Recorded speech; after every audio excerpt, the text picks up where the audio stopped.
One. Hello, everyone, and welcome to this radcast of the Social Club at the End of This World. I'm Jamin Chively, very happy to be joined by all of our guests, and we're going to start with brief personal updates, and then we're going to get into some really super cool topics around the latest on SRM and what we're doing there, and the latest on collective intelligence. So starting with brief personal updates, Adam, why don't you kick us off, followed by Miles. Go ahead, Adam. All right. Well, I've been working on my video or my website a lot, and it's come along pretty good. So I'm really thinking that it'll get online at least before this time next week. And so I'm pretty excited, and I'll send out email and let everybody know when it happens. Thanks. Beautiful. Thanks, Adam. Awesome. Now, next up is Miles, followed by Jason. Take it away, Miles. Hello, everybody. I'm Miles Flagg up here in Calgary, Alberta, Canada, on Treaty 7 territory of the Niitsitapi people and the Tsuut'ina, as well as Nakota people. The Niitsitapi are also known as the Blackfoot Confederacy. And just my brief update is I did attend a public meeting not too long ago and raised the issue of priority spending, which is something I mentioned previously with respect to this Calgary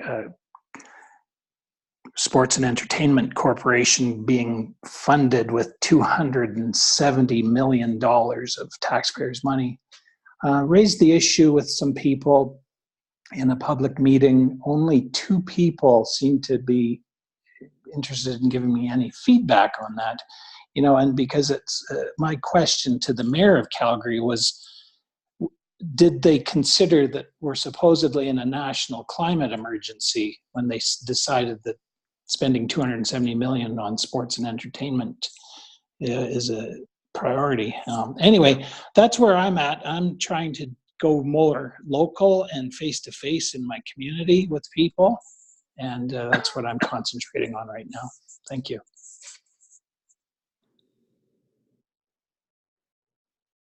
Beautiful. Whoa. Thank you, Miles.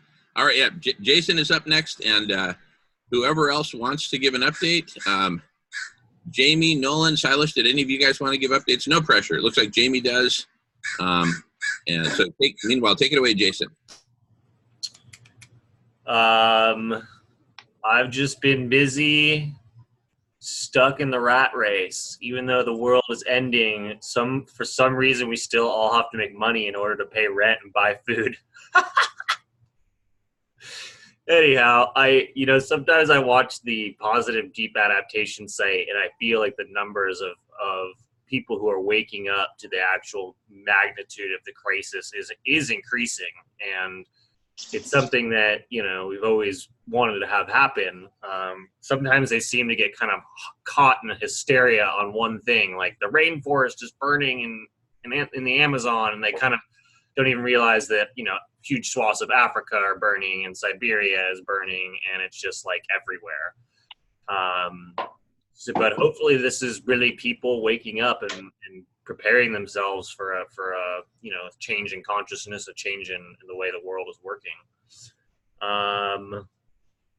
And I'm excited. I didn't really hear the announcements on Radish, but I look forward to hearing those. And it's good to see y'all and chat. Trying to learn to live, enjoy every day, even if I have to go to work or something, because we never know when this whole bubble's gonna pop. Anyway, it's good to see y'all. Yeah, it's absolutely surreal, isn't it, Jason? Good to see you, brother. All right, please wave your hand if you want to give a personal update, just so I can get you in the queue. All righty. Why don't we go Silas, followed by Jamie, and then we'll wrap up on the personal updates. Take it away, Silas. Well, I'm Silas Rao from Phoenix, Arizona. I'm a guest of my granddaughter and her tribe, the Akimel, and I've been here for the last 7 years, working on climate change and healing the climate. And for the last week, we we got our new documentary, Countdown to Year Zero, on Amazon Prime. So we have to sort of kowtow to the big people, and because they control how video gets disseminated these days. So we are stuck. We had it on YouTube for a few months, but hardly anybody watched it. And now we have had over 15 reviews on Amazon Prime, and it's doing very well. So it's Countdown to Year Zero. It's almost an hour long, and so far we've got a 5.0 rating so far. Wonderful. Well, can we still see that on YouTube? Yeah, you can actually go to janeunchained.com, and she has a link to the YouTube. If you go to YouTube and search for Countdown to Year Zero, you should be able to find it. But they're going to make us take it down, okay? So watch it quickly. Okay, very good, very good. Well, congratulations on that, Silas. I look forward to seeing it and giving a 5-star review or a 10-star review if I can. I'll see if I can hack the system and get it above 5-star average. Sounds good. Thank you. All righty, and really excited to see you in the Bay Area as our guest speaker for the Sierra Club dinner on September 26th on veganism. Yes, I look forward to that. Yes, very much so. All righty. Next up is Jamie. Take it away, Jamie. Hey, everybody. Not too much to update. I'm watching my granddaughter. She's a year old, so if I'm in and out of the screen, I'm tending to my little girl here. So I just came back from a 10-day visit with Jamin and Nolan out in Western Washington, where we really put our nose to the grindstone and put together the fundamentals for the platform that Jamin's going to get into today. We kind of chiseled it out of a big piece of marble, the three of us, and there's a couple other guys in Nolan's tribe that very instrumental gentlemen in getting that going. So I'm not going to go into all that. Jamie will cover that. I'll be back in Cleveland for about a month, and then I return to Whidbey Island for another work session. We're probably going to be doing that pretty much once a month, I think, going forward to get together, because we really get a lot done when we're sitting in the same room. So anyhow, Miles, I think that your plan is solid. Every day I think about what you're doing up in Calgary. Not a day goes by I don't think I know Miles is out there somewhere, and he's banging a gong and he's standing in front of people and he's making them pay attention to Miles, and I think that's great. And Adam and everybody else, I saw you. We had lunch with Adam. If anybody gets a chance to take a look at Adam's website and his take on what money has done to us, it's really, really valuable work he's doing. And quite frankly, in the unbelievable event that we, whether it's this group or some other group, is able to save life on Earth, if that happens, which is unlikely, if that happens, the very first thing that's going to have to be addressed once you save life on Earth is what Adam's working on. The first thing, once we put the fire out, is what do we do to change society? And Adam's got the plan for that. And without that plan, we're going nowhere. So thank God he's working on it. So that's my update. I'm going to mute out and listen to see if my granddaughter's crying. Beautiful. Thank you, Jamie. Say hello to your granddaughter from all of us. Nolan, did you want to give an update, or are you good for the moment? I don't have much to say, other than I'm just super excited to be in another meeting with you guys. Beautiful. Welcome. All righty.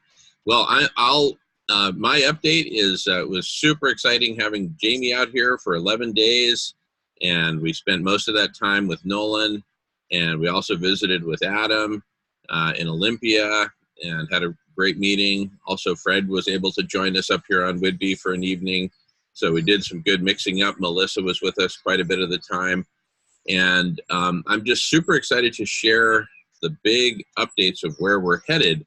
I'm going to start with a juicy detail about solar radiation management. The headline is we're doing a two-pronged approach with a dual focus. One focus is on solar radiation management to cool the planet. So I'll get more into that in a second. And the second is on radical collective intelligence, basically manifesting both the community, the platform, and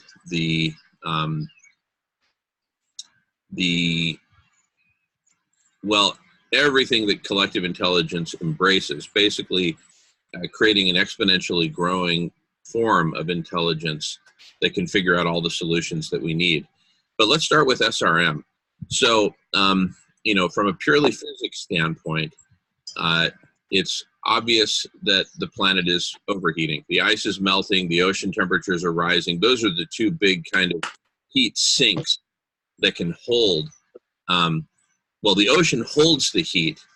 The ice melts as kind of a buffer. Heat comes in, it melts the ice, right? That's what kind of absorbs the heat, but then you lose the ice. And when you lose the ice, you lose the mirror. You guys all know how the story goes. But the bottom line is that the planet is overheating. That's the big, big headline. If this were a political campaign like the 1992 presidential one that Bill Clinton got in office the first time, the slogan would be, "It's the heat, stupid."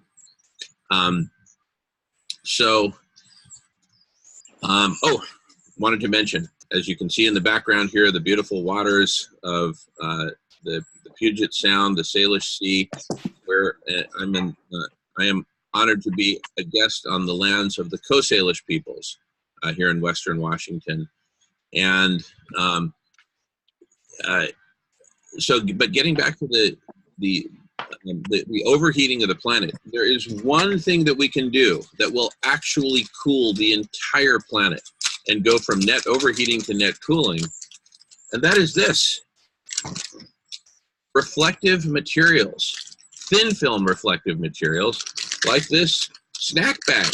This is literally a smart food bag, and every smart food bag on the inside is coated with literally about 10 layers of iron atoms that were deposited on it, and it creates a durable reflective mirror, which also vastly increases the durability of this material. Can you imagine if there were other layers on the other side of the plastic, thus preventing the plastic from degrading?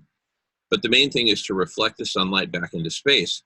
Now, imagine the modern industrial economy is already producing millions of square miles of this stuff.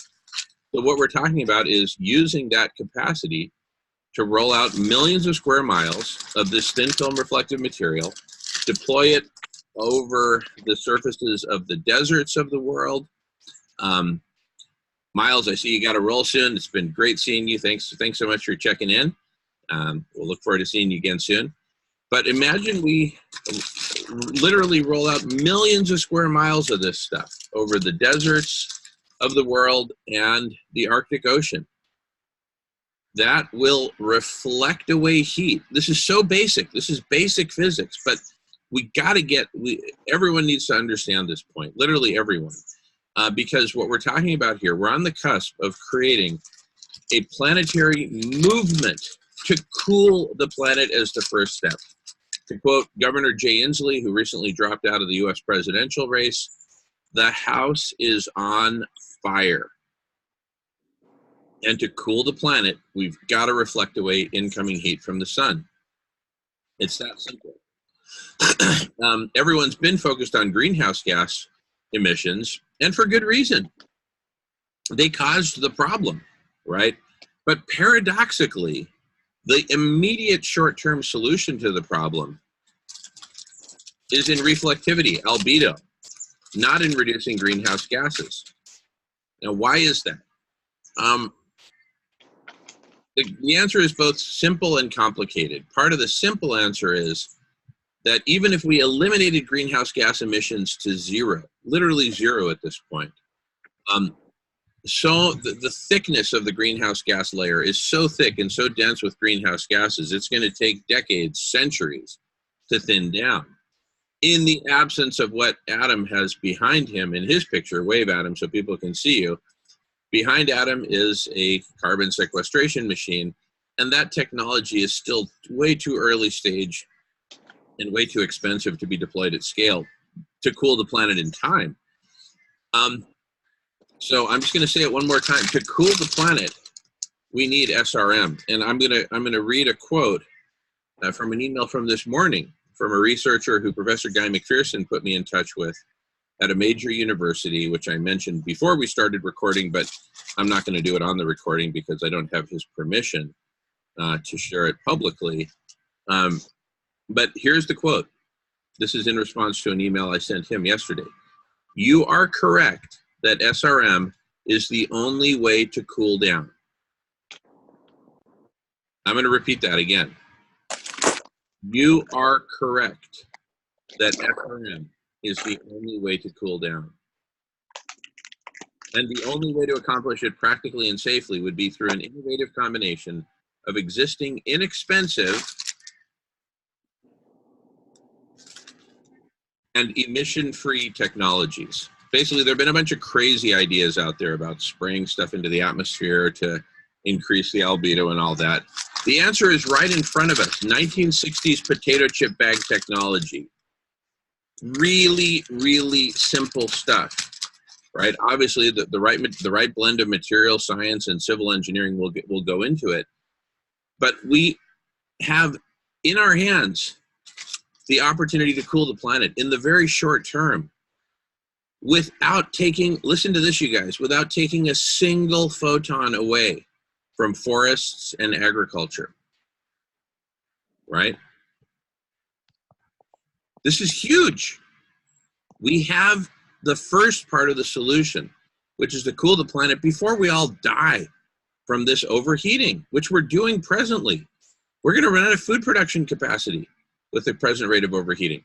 Look, I know I'm preaching to the choir, but I'm just, since this is for a public audience, I just wanted to be crystal clear on these things. That in turn leads me to the second. I know we got Jason in the queue, and I also wanted to read a quote that that Silas wrote there. Adam's also in the queue. So we got Adam and then Jason in the queue. But let me just kick this off properly, because this is super exciting. This is what Nolan and Jamie and I and others have been working on. So for those of you who didn't hear from last week's meeting, we're launching a new platform to get collective intelligence moving that is focused on basically what we're doing right here, this medium, which we call, by the way, I'm going to ask everyone to mute their microphones. I hear some background noise. I'm not sure where it's coming from.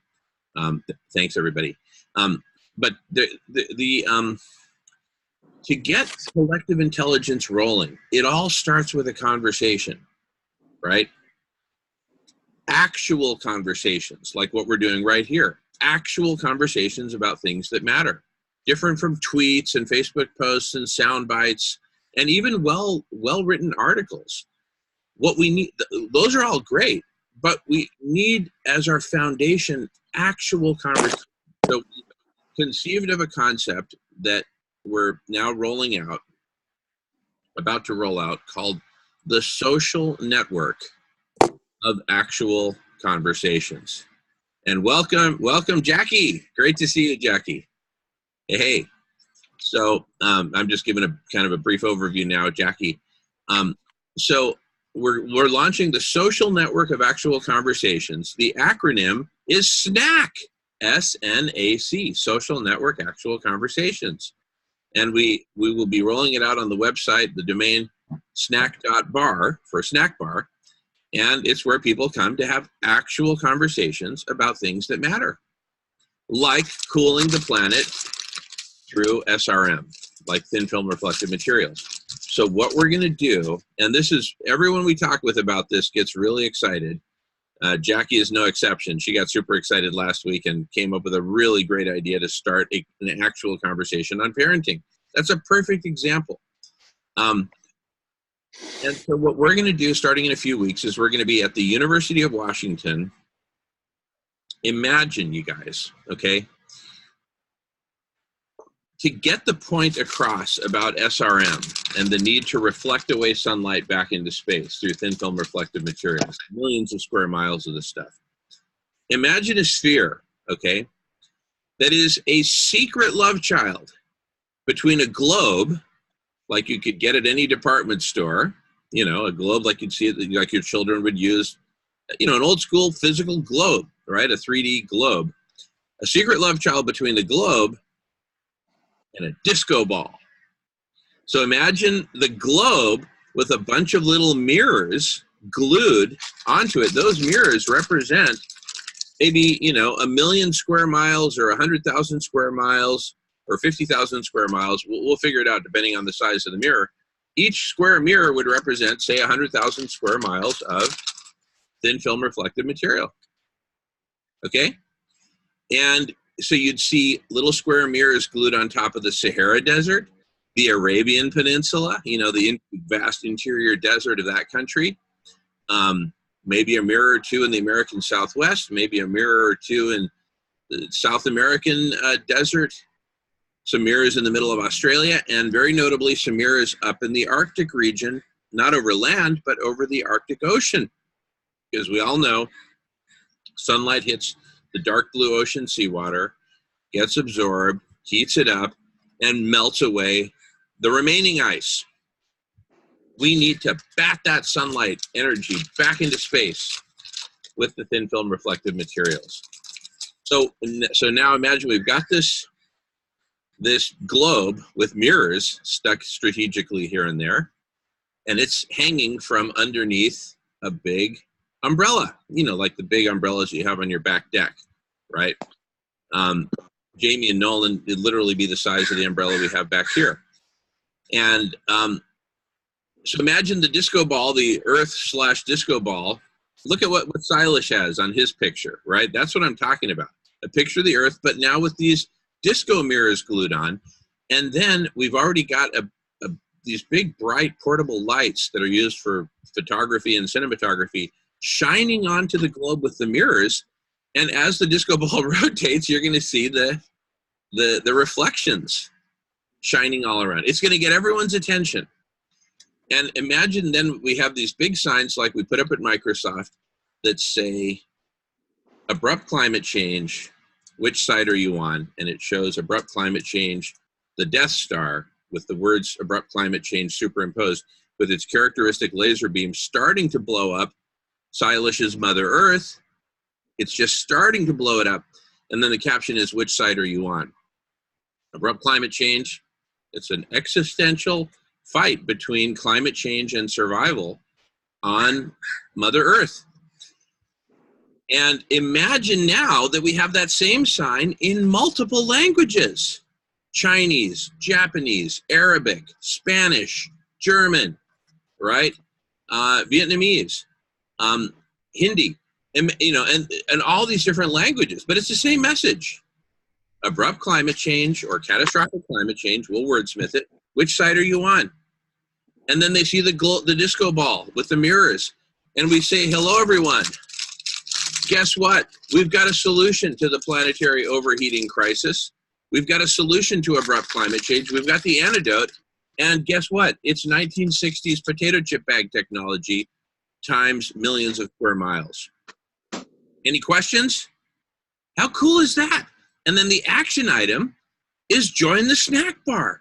To make this happen is going to require collective intelligence. To make this happen at the scale that's needed and in the time frame that's needed is going to require a vastly higher form of intelligence than anything we've got to date.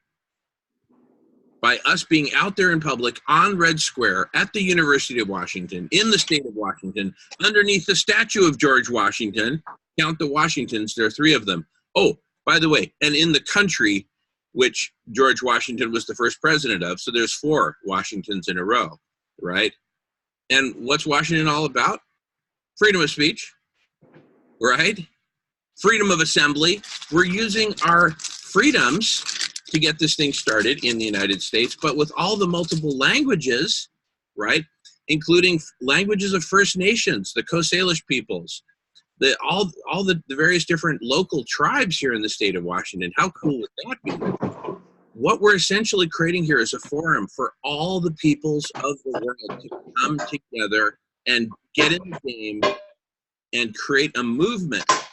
I'm going to ask people to mute their microphones. I'm getting some loud background noise there. I think that might be Nolan. But we're inviting all the world's people to get into the game. Thank you. Of making solar radiation management happen at the scale that's needed and in the time frame that's needed. Don't talk to me about politically impossible. Don't talk to me about, oh, the big corporations. No, look, we're about to die, everybody, okay? And we've got the equivalent of a planetary fire department. It's called thin film reflective materials times millions of square miles deployed at strategic positions around the world. We have the capability to do it. All there is to do is do it. Now, because the governments of the world are so corrupted by what, Adam Soul?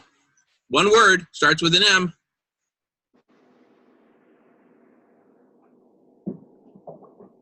Money. Thank you. Money.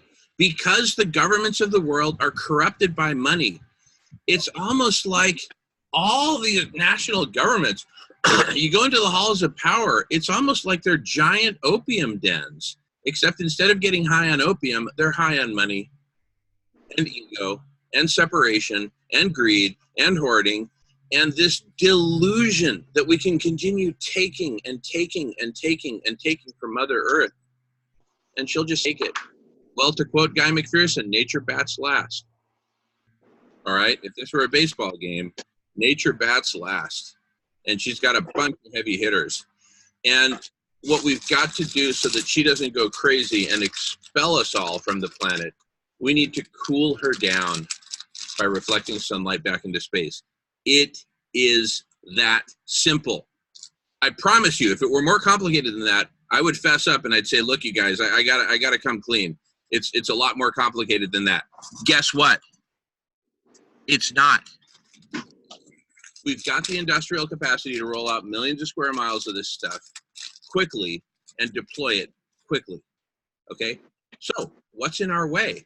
Well, back to the halls of power. These addicts addicted to money, okay? They're not thinking straight. They don't see clearly, right? So we basically need to treat them as such, have compassion for them, and at the same time be firm and say, we are doing this. And we need all the governments of the world to get on board. That's why we have all the different languages. Imagine that we do this one full day per week at Red Square in the heart of the University of Washington campus under the statue of George Washington. And I'll be wearing my Darth Vader costume like I've done dozens of times before. Jamie has joined me. Jackie's laughing. She doesn't believe me. I'm just kidding. I know you believe me, Jackie. But I've done it dozens of times. Sometimes I just like to pick on Jackie, who's like my sister from another mister. We have done this before. And that, in fact, that's how we met Nolan. I was there, Darth Vader, all Darth Vadered out with a big sign. At that time, I was leading a movement to rid all criminal drug cartels from the state of Washington. And Nolan came up, and I was singing Spanish love songs with amplification and everything. I'll have to sing a couple later on the show. So you'll believe me, Jackie. Just kidding. Anyway, and Nolan comes up and says, what's this all about, right? That's how Nolan joined the tribe, right? We are going to build one member at a time. Look at the beautiful community we have here. We're simply not going to stop until we've built out a planetary collective intelligence spanning all peoples, all nations, all countries, all organizations, all in, so that we can cool the planet in time. Imagine that every week at the University of Washington, a different country is featured. And imagine at the snack bar, we have a different snack that's vegan. Thank you, Silas. Thank you, Jackie. Imagine, thank you, Jamie. Imagine that every week at the Red Square, at our display, with the disco ball, with the bright lights, with the big signs, with the Death Star, abrupt climate change, which side do you want?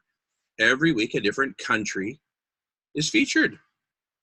And they bring the snack to the snack bar. So if one week it's Thailand, they bring Thai vegan spring rolls. Thank you, Silas. Thank you, Jackie. Thank you, Jamie. Okay? And we'll have, fresh squeezed, organic, local lemonade, no single use anything, everything reused. We're setting a new model, right? Welcome to the Snack Bar, the social network of actual conversations, where we have actual conversations about things that matter, like the fact that the planet is overheating and killing all life in the process. Anyway, I've been up on my high horse for quite a long time. I thank everyone for your patience. I want to, Silas, do you want to read your quote or do you want me to read it?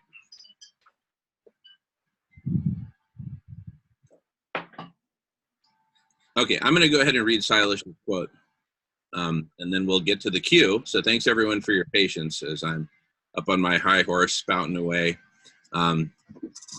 Here's Silas's quote. It seems hopeless. If it seems hopeless, consider whether the political posturing right now feels like empires at the top of their game or a flailing patriarchy that is starting to realize that they are obsolete and have little to offer.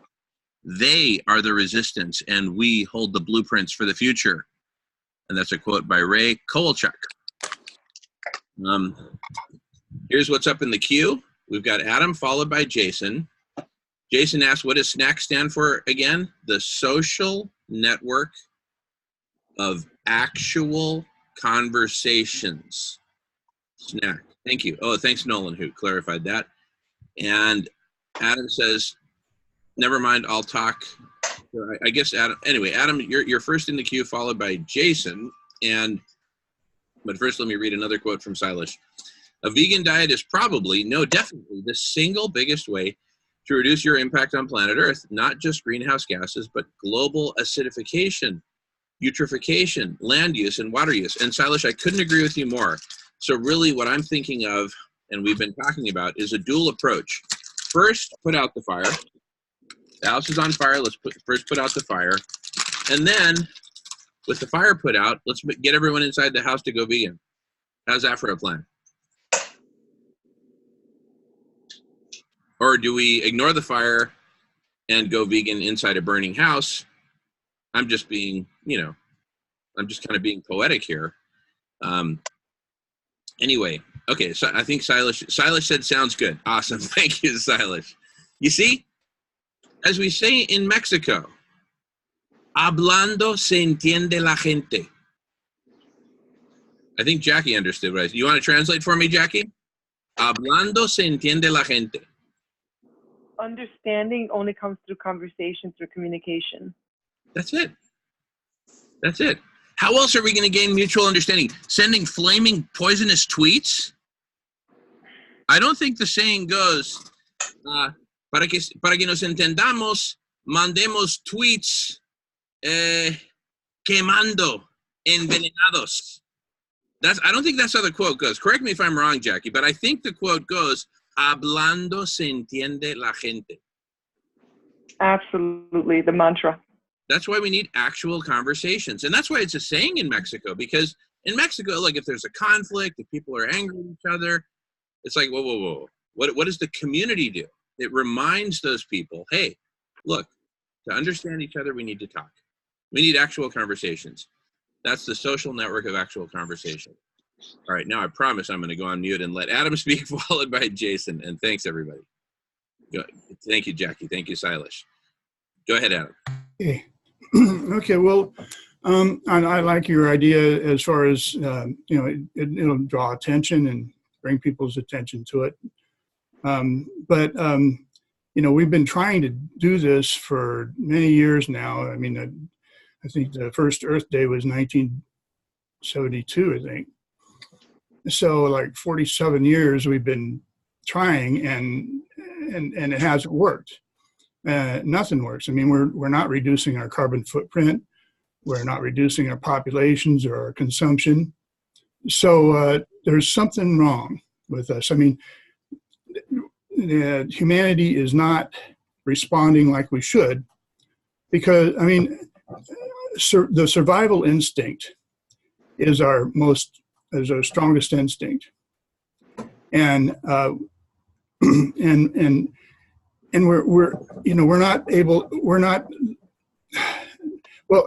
right now we're faced with this big, huge problem with this, climate change and stuff, and we're not doing anything about it.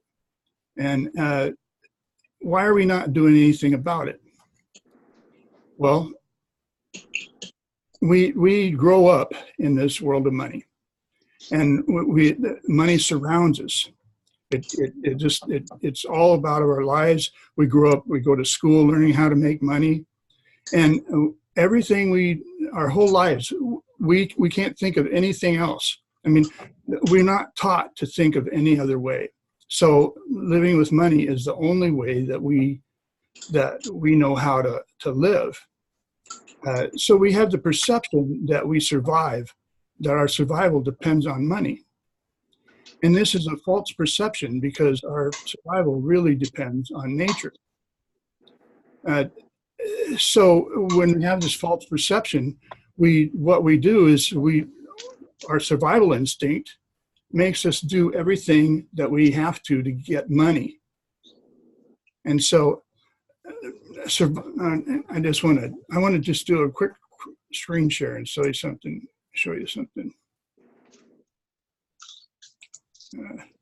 So this is Maslow's hierarchy of human needs.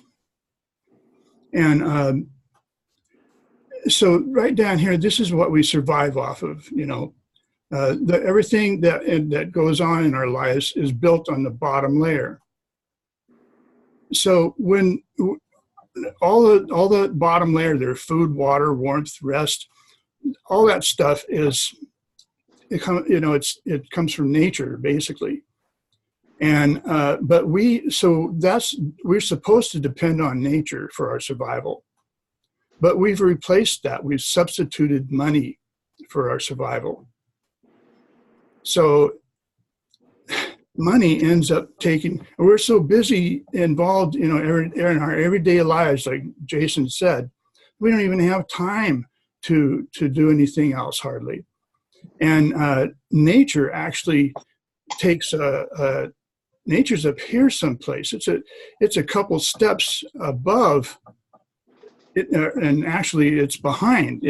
We give priority to everything that's that our survival depends on. That's our main priority. And if we don't think that money is our main priority, then it doesn't get the attention that it needs. And that's why I think that's why we're not responding like we should. We're living under a false perception. That's really all I wanted to say. Thanks. That's really beautiful, Adam. And just to kind of incorporate that into the main thread, here's a metaphor I've used. Some of you, I'm sure, have heard me say this before, but here's the metaphor, the analogy. I never know the difference between those, and I don't care to know. I always just say both metaphor and analogy. So imagine that I'm a member of a dysfunctional family, right? My dad's alcoholic. My mom is on opioids, and she's totally depressed. My older brother's into all these different crimes, and my younger sister is getting involved in drugs, and I'm depressed and suicidal, and it's just one big cluster mess of a dysfunctional family, okay? And the family home is on fire, okay? What's my first phone call going to be? Is it going to be Is it going to be to my father's AA sponsor? Is it going to be to my brother's parole officer? My younger sister's school counselor? My therapist? My mother's therapist? Or is it going to be 911 to the fire department? Hey, there's a fire in the house. You tell me. What could my first call be? The answer is obvious. Put out the fire. We've got a bunch of problems. Money is a big one, a really big one. Our carnivorous lifestyle is a really big one. Totalitarian agriculture, whether vegan or carnivorous, is a huge one, right? Overpopulation is a huge one. Violence, war, so many problems that we've got. So planet Earth and humanity inside of it is like one giant dysfunctional human family in a dysfunctional home. What's our first call going to be? To put out the fire. Thin film reflective materials to cool the planet. That's my point. What about money? Well, we'll get to that. And we are getting to call the fire department, and fire department doesn't listen. No, here's the thing. We're creating the fire department. There is no fire department for planet Earth. We need to build it, right? There's some dynamics that have happened that we don't think of, you know. I mean, since 1972, our population has doubled. I mean, that's 3.8 billion people. So that's a huge difference. The masses are so big now, I don't think we can be moved. I think the last attempt to try and move the masses was probably World War II. And probably 9/11 was probably an experiment. Well, speaking of moving the masses, and Jason, thanks for your patience. Jason's in the queue. But speaking in the moving the masses, I want to read a quote that Silas just put up. Europe's meat consumption dropped 20% in the past 3 months. Speaking of moving the masses. So yes, we can move the masses. What do we want to move the masses to do? I'm saying that our first call, our first priority is cooling the planet through SRM. All right, Jason, you've been very patient waiting in the queue. Jason's up next. If you want to be in the queue, just type in your name or wave your hand. Fred, I assume you can hear us, and it'd be nice to hear you, Fred. Just say something so we know that we can hear you. All right. Well, interesting as usual. I guess I have to talk about two different things now, about what Adam was talking about, money, and the original conversation that Jamin was trying to have about solar reflectivity or solar radiation management. You know, I've been talking on here with Jamin for a while. It's good to see some new faces. It makes me happy. So hello, everybody, Nolan and Jackie, and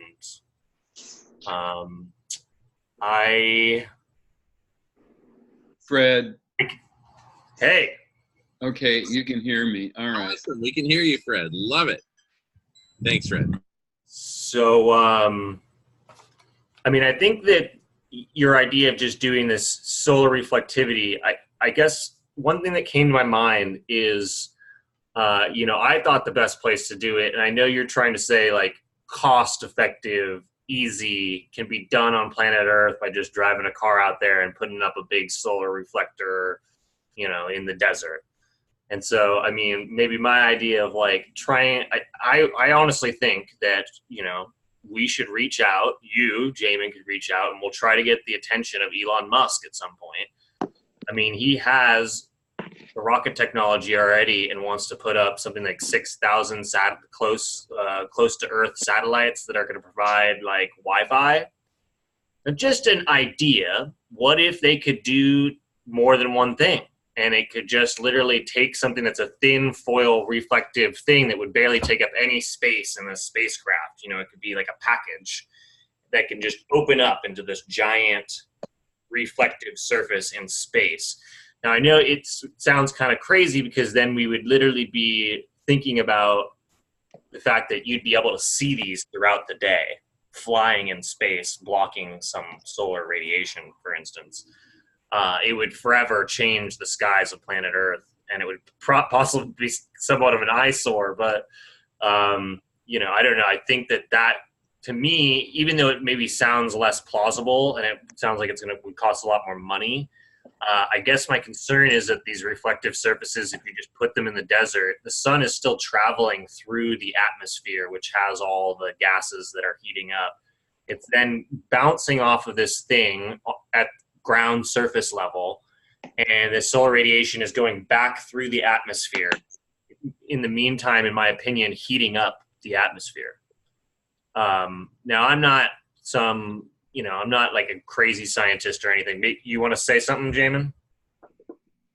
I do. Yeah, I want to address that because here's I'm going to put it in very simple terms, and it actually is a bit more complicated along the lines of what you're talking about. But the simple phenomena are the dominant ones here. The others are very secondary. Okay, so here it is in simple terms. On a cloudy day, the clouds reflect the visible sunlight back into space. Broad brushstrokes. So we don't need to put anything under the clouds on a cloudy day. On a non-cloudy day, clear sky, you're in the middle of the Sahara Desert, the sun is beating down, heating up Mother Earth. Or you're in the Arctic on a non-cloudy day. The sun is beating down, heating up the Arctic Ocean. If you put the thin film reflective material there on a non-cloudy day, the visible sunlight hits it and bounces right back into space, and there are no clouds to impede it. See, that's the thing about, now, but what about the greenhouse gases? I know you weren't talking about clouds, you're talking about greenhouse. What about those? Visible spectrum light passes right through the greenhouse gases. That's why the greenhouse effect works as follows. Visible spectrum on a non-cloudy day passes right through the greenhouse gases, warms Mother Earth. What does Mother Earth do? She says, oh, I'm hot. And she re-emits infrared radiation from her heat, not from her mirrors, but from her heat. She radiates out infrared. The infrared gets trapped by the greenhouse gases. But again, the greenhouse gases are transparent to visible spectrum. Visible comes in, passes right through. Visible bounces out, passes right through. Greenhouse gases don't play a part in that, only clouds. That's why to a first approximation, we distinguish between what happens if there are clouds, what happens if there are not clouds. But greenhouse gases don't play a role in messing with visible spectrum, only infrared. Going on mute. All right, thank you. Good to know. You know, and I guess the easy way that this could work, Jamin, would be if you just even got people in cities to start, like, at least using what you're talking about, like chip bags and things like that, to create a reflective surface and just get whole buildings or blocks to be covered to cool them down. That would be, you know, could even be like a, you know, shoot a video about doing it somewhere to make the idea known so that it can be visualized by people. I guess I wanted to just mention, you know, I've been coming on here for a while. I like Adam's vigor against money. I hate money probably just as much as he does. But I kind of feel like when he speaks about it, there's a missing thing. And, you know, I really just think that to get people to even accept getting rid of money because so many people are brainwashed and they're in this system and don't bite the hand that feeds you, what we're really talking about needing is it like a conscious awakening of people waking up and learning about things like what Adam, Jamin, other people in the talking about. So, you know, I guess I just wanted to say not to get too caught up on money, but I think that it's good to be on here, and that's all I got to say for now. Hey, can I clarify something real quick? Yeah, go ahead, Adam. I'm not trying to get people to in money like that. And that's not what I'm saying and what my website's about. I'm saying that we can do kind of like Jamin's doing, and we can build a plan for that, for how to live in digital reality. So we can create the world we want. We can make it. You know, we don't have to worry about anything. The definition is that we're designing a sustainable future for the children of the world. So we make a whole plan that totally designs the future, and then we'll have that plan ready. I mean, as that plan gets more complete, it replaces our vision that we have in our heads right now, because everybody knows that the collapse is coming, and the vision we have in our head right now is a vision of horror. Well, if we have a plan there, then that's ready, that says, hey, we can do this, then people will start looking at that, because Mother Earth is going to keep just wailing on us, and she's going to wake people up, and people are going to say, well, what are we going to do? And then there won't be any answers out there, because nobody knows what to do. The reason nobody knows what to do is because nobody imagined the world without money. And if you start imagining that, then you start seeing the answers. And so what I'm saying is we can build a vision for the future if we build that vision as a world without money. We don't build it with money. It's impossible to build it with money. So I'm not trying to get people I'm not saying that we have to end our use of money. That's impossible. But if we build a vision of it, that's not impossible. And the vision can include solar radiation management, because in order to provide a sustainable future for the children of the world, we have to fix the world. We have to fix the problems that we've done. Well, we use artificial intelligence if we can. We use all of the collective intelligence of humanity.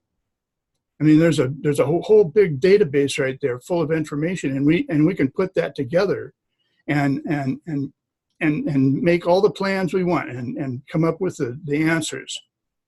And if we do it in digital reality, not for reality, then we can do anything we want.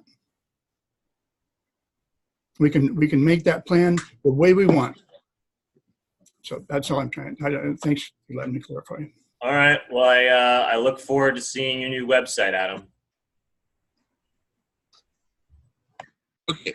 I've got a quick response to what Adam said, and since nobody's in the queue, I'll take the liberty, and feel free to put yourself in the queue if you want to be in the queue.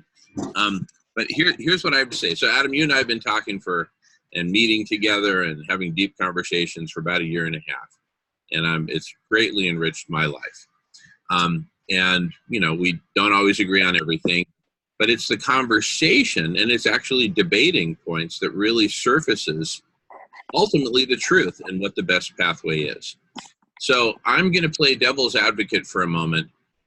What I basically am gleaning from what you're saying is, look, the collapse is coming. We need to have a plan for what happens when the collapse comes. And so let's focus on that. Let's come up with a plan. And obviously when collapse happens, there is going to be no money because there will be no central banks. And so we need to come up with a plan for how we're going to live and take care of ourselves post-collapse, post-money. Fair? Okay. I see Adam nodding, so that's a good sign. So I'm going to make an analogy here, or a metaphor or whatever, and it's real simple. And this is true story. When I was a kid, my dad and my brother and I were all sitting in the kitchen, and my brother goes to the living room where there was a fire burning in the fireplace, and the carpet had caught on fire. And he said, whoa, the carpet's on fire. Okay. Now I'm going to present 2 scenarios of what we could have done. We could have let the fire burn, all go back to the kitchen and say, you know what? House on fire is happening. The house is going to burn down. Let's put together a plan for what we do after the house is burned down. Okay. Or we could have put out the fire, making the former conversation irrelevant. I'm speaking in broad brushstrokes here. Okay. Well, what do you think we did? Did we go back to the kitchen and let the house burn down and make plans for what we do in a new life without a house, or a house that got burned to the ground? No, we put out the fire. And that's exactly what I'm saying we do here. Yes, it's interesting to talk about what do we do if collapse comes, but I would rather avert collapse. And there are many reasons why I want to avert collapse, not the least of which is the global dimming effect. I heard Guy McPherson say on a recent interview that I watched yesterday that if industrial activity on the planet contracted even 20%, not 100%, as in the case of collapse, Mad Max collapse, but 20%, just a big recession basically. If the economy contracted even 20%, we would lose so much global dimming that temperatures would likely increase 1 degree centigrade. Okay? Now, wipe out the global economy with real collapse, where you've got maybe closer to an 80% contraction. What's temperature going to spike? 4 degrees centigrade? We can't afford to lose the global dimming. Not yet. Not until we've replaced it with this. Jamin. Once we have, look, no, this is a serious point. Once we have thin film reflective materials over millions of square miles of the Earth's surface, cooling the planet then we can afford to take the aerosols out of the sky, which are providing temporary global dimming. But if we take out those aerosols before we have a substitute to reflect the sunlight back into space, then we're in for some major overheating that I don't think we're going to be able to survive. Back to you, Adam. I want to prevent the collapse too. And so if we have a plan already in place, and things get worse and keep getting worse, if the plan's in place and humanity decided to change, say that the environment just gets so bad that all of a sudden everybody's going, well, what do we do? And they say, well, okay, we're ready to change. Well, if we don't have a plan ready, then we don't know how to change or what to change to. But if we have a plan ready, then we could make a controlled collapse. If society had a controlled collapse of civilization, planned out and controlled, then we could handle the global dimming effect through certain ways. We could reduce our, we could rapidly wean off of our use of fossil fuels. There's a whole lot of things that we could do, but we have to be, of the mind to do that. And we're so wrapped up in our world of money that, these things all sound good, but when we hang up, we go home and what do? We check to see, how our stocks are doing, or we're concerned with money because that's what our survival depends on. I have a question. Okay. Adam, you referred to money. Money is currency, right? It's not just paper, greenbacks or rubles or whatever. How do you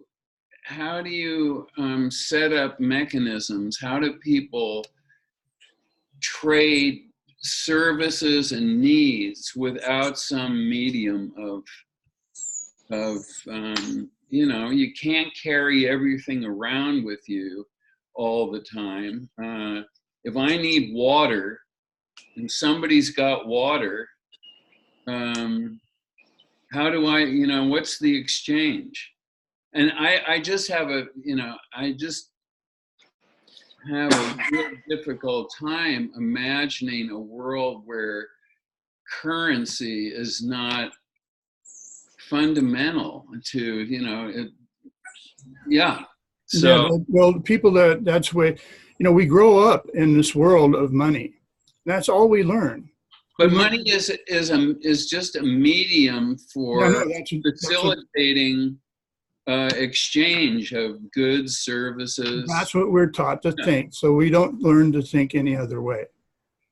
Okay, well, I'm not telling people to end money. I'm saying we build a vision of it on an internet. Vision of world without money. Yeah, because you can't design it if you try to include money into the vision. It first of all, it makes the calculations of the modeling process, would make them so complicated it just would overwhelm them. Second of all, do you have a, for instance, I mean, if you imagine a world without money, yeah, what is an illustration? Okay, well, it's in my stuff, and you'd have to read it. But you take the 40-hour work week, for instance. If you remove money, I've estimated it's in the Road to Life plan that I wrote. But you could easily get that 40-hour work week down to 15 hours.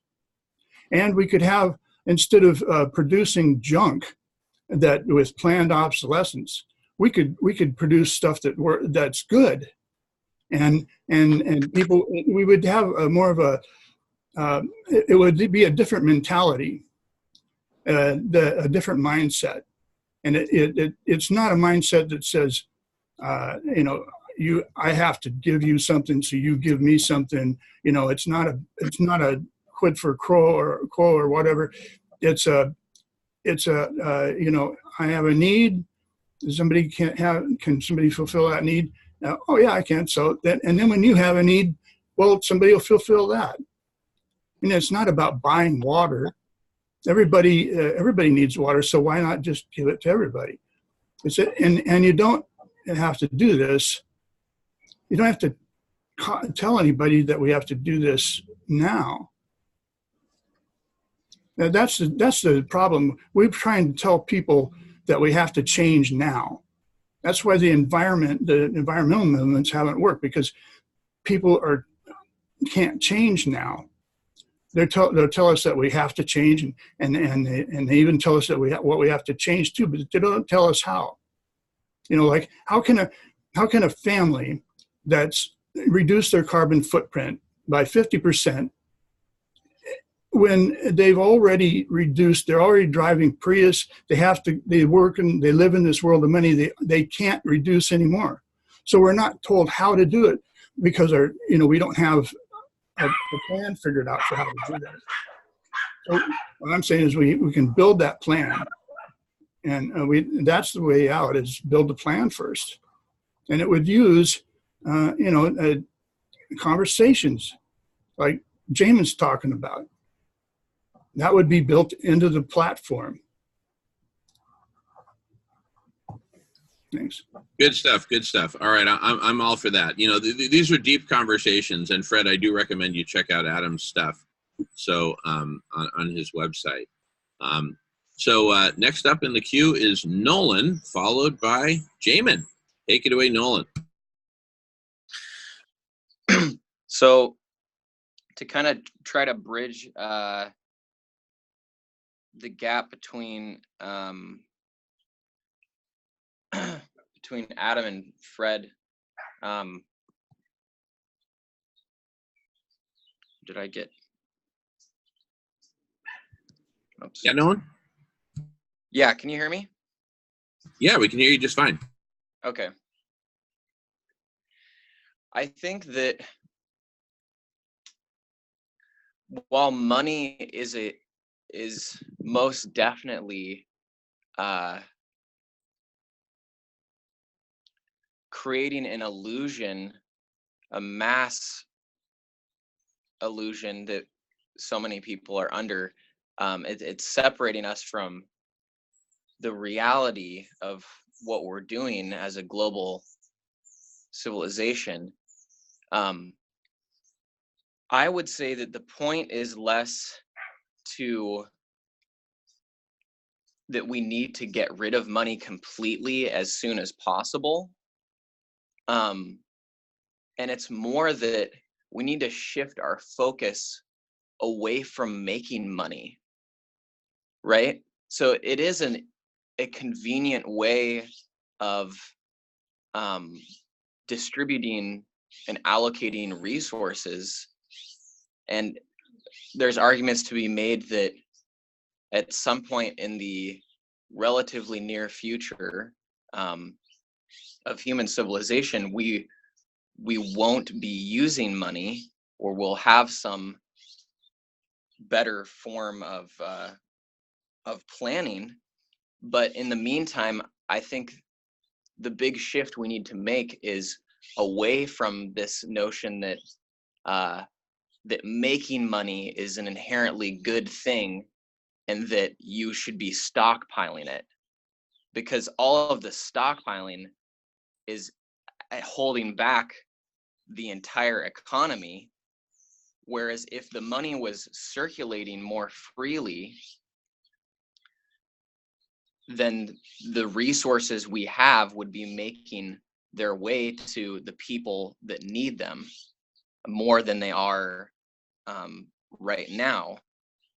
And we're talking about, like Adam talks about, changing our culture so that it's more of a sharing culture where you don't expect something in return every time you give something. right? Like you wouldn't only do something because you're guaranteed to get something out of it, which is essentially how loans work, right? Loaning money is operating on that paradigm, and it's destroying. I mean, it's ridiculous how much debt there's like a ridiculous amount of debt worldwide, and it's like, who owes who, right? At this point, it's just like a giant mess of bookkeeping, because nobody wants to forgive each other. Everybody wants to get something in return, right? And Adam, part of that changing or shift in the culture, I think in the immediate sense, involves people just being more willing to share their money. And eventually we can get rid of it if we come up with better ways of organizing, which I believe we can. But my focus in the immediate is to just opening people up to, you know, if your neighbor is really struggling and they need help, at this point, money is a thing that can help them. They could spend it on alcohol and cigarettes, like an obscene amount of those things. And if that's all they're doing with it, maybe it's not helping them to just continuously give them money. Although I'd argue that there are a lot more people that exist that if you shared with them, they would use it to try to get themselves in a better position so they can be a healthy human being and then help the people around them. So it's really a change of thought, I think, is the biggest obstacle we're facing right now. And the beautiful thing is, right now we're using digital reality, like Adam is saying, through our phones and our computers in this very conversation to design this world, mostly within our heads. And Adam's wrote some stuff down. Jamie and I have wrote some stuff down, but it's all starting in our heads. And the ultimate goal, I think, is to open as many people's minds as possible to free them from the egotistical systems that we've set up.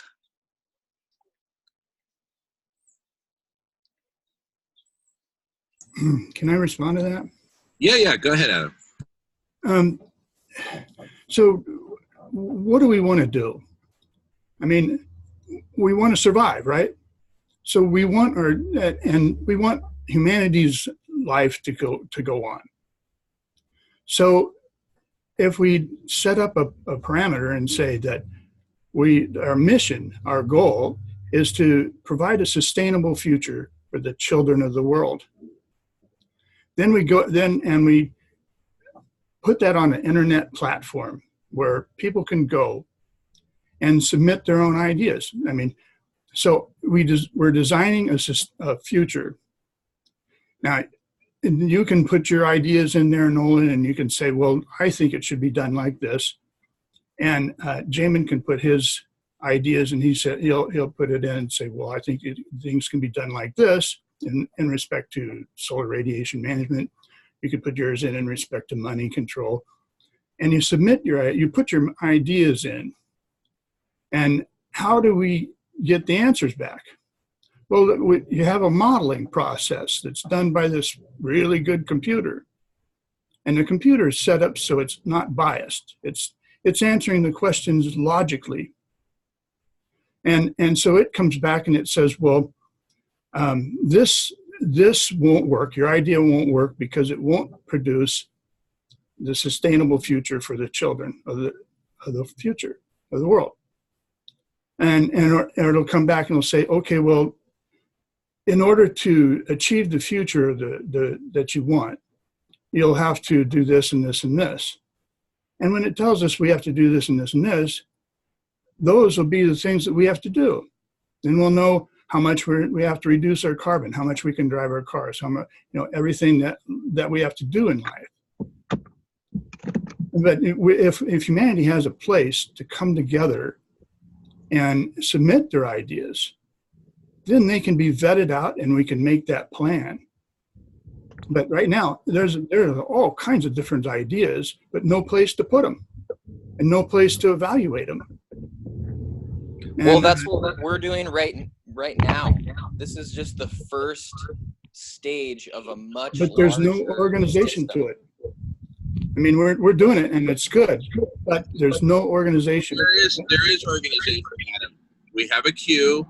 We are recording it, so it is getting captured. Now, could it be done better? Absolutely. But there is organization. Well, I'm just saying, if you had a plan, if you had a platform set up like I'm talking about, you would have a bunch of different topics that you would be focusing on, and they would be, for like how to grow food and get energy and stuff like that. And you're designing this future for the children. So you're trying to, so people go in there, they put in their own ideas for how to do all these things. And then those ideas, when they get answered, they're put into a plan set. Excuse me. That plan set, it becomes a vision, the whole thing. Excuse me just for 5 seconds, Adam. I just need to ask Jamie to mute his microphone because we're getting some echo. And thank you, Jamie. Back to you, Adam. Carry on. Well, I'm just saying that humanity needs a place to go to submit these ideas, and then to test them and have them evaluated.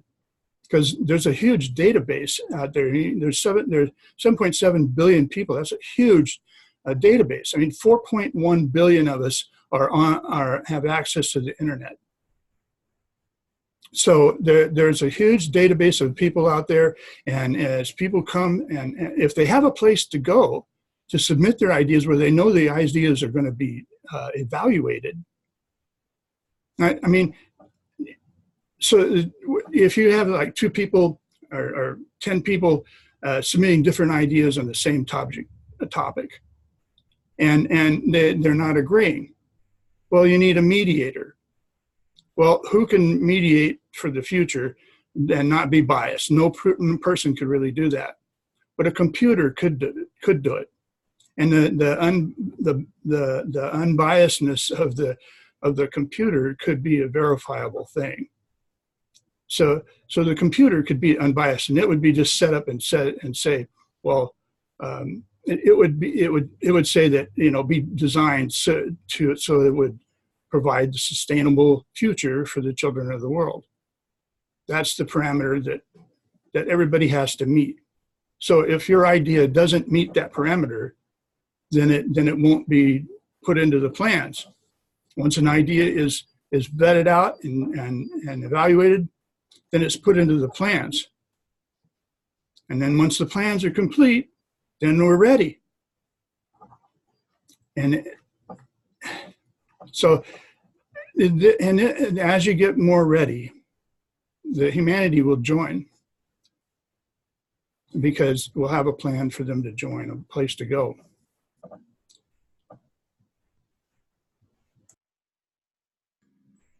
All right. Thank you, Adam. So up next in the queue is Jamin. If you want to get in the queue, please just type your name into the chat window. And if you don't know how to do that or prefer not to, just wave or literally speak up and we'll get you in the queue. After Jamin, there's no one else in the queue. So if you want to get in the queue, now is a perfect time to type your name in if you have something to say. So I kind of want to address what Adam and Nolan were talking about. So Adam has a vision for a platform where there is artificial intelligence, which is operating a giant model of basically the whole planet and all of humanity and all of infrastructure, et cetera. And different solutions that are proposed would get run through that model, and it would evaluate, what are the impacts? Are they positive? Are they negative? Et cetera. And that vision, I think, has grown out of conversations we've had, because at Radish, we've had a very similar vision. And our vision starts literally right here with this conversation at the Social Club at the End of This World, which is the starting point for a broader social network of actual conversations, thousands of conversations in parallel, eventually millions in parallel. And many of those conversations will be focused on building out and improving the platform, right? Right now we have a very simple platform. It's called video conferencing. We get on, we video conference, we record, I post it on my YouTube channel, people can watch it and comment. It's very, very primitive relative to where we're going. Now, I mentioned earlier that we have a dual focus. One is solar radiation management through thin film reflective materials, deploying millions of square miles of basically this stuff, potato chip bags, which work. They're cheap. We're already producing millions of square miles of this stuff. We're just using it for the wrong purpose. We're using it for single use, eating a snack, and then dumping it in the ocean, right? Instead, we need to be using those materials for reflecting sunlight back into space and cooling the planet. That's step number one. But to get there, consider that we don't just need the material science solutions for what's the right thickness of Misui photoresist non-degradable plastic with how many layers of iron atoms deposited on the surface, etc. That's the material science part of it. There's also civil engineering and mechanical engineering and lots of different parts to it. But the engineering solutions are just the beginning. We need political solutions. We need the governments to get behind this. We need nonprofit sector solutions. We need to get the nonprofit sector behind this. We need to get the private sector behind this, the financial sector, the media, culture, right? There's so many solutions that we need to make SRM a reality, to save our lives and to save life on Earth by cooling the planet in time. So our vision is literally, imagine like two vines that are growing, that are wrapped around each other, and they grow together, right? The crows just gave me an applause. They apparently agree. So one is SRM, the other is RCI, Radical Collective Intelligence, which again, this is the starting point for. Now, in the coming weeks, Nolan and Jamie and I, and you're all welcome to join us, we will be setting up at the University of Washington. I'll be wearing my Darth Vader costume, and we will be recruiting the world to join this movement, to join the collective intelligence, to join the conversation. The first iteration of the platform for collective intelligence is SNAC Bar, the social network of actual conversations, just like this one, right? But across all different conversations. My sister Jackie's going to lead a conversation on parenting, right? Nolan's going to lead one on student loans. I'm leading one on SRM. So through conversation and through this public spectacle of basically, with a world with a bunch of disco ball mirrors on it and bright lights shining on it saying, look, this is SRM. This is what we're talking about. And when smart people like Alex come up and pose the question, like Alex just typed in, how do you know SRM won't cause a bigger problem than the one you're trying to solve? Here, let me give you an analogy. Let's say the house is on fire. Kids are in the attic. They're breathing in smoke.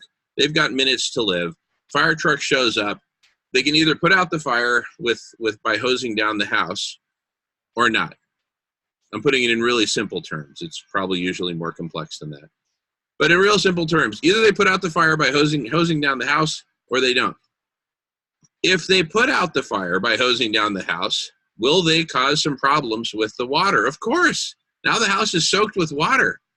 Hey, my beautiful king-size mattress is now soaked with water. That's a problem. Well, can I reflect or say something about your reflective material there? Hey, Adam, then that's great. That's why we've got a queue. So please put your name in the queue. And then you can say whatever you want.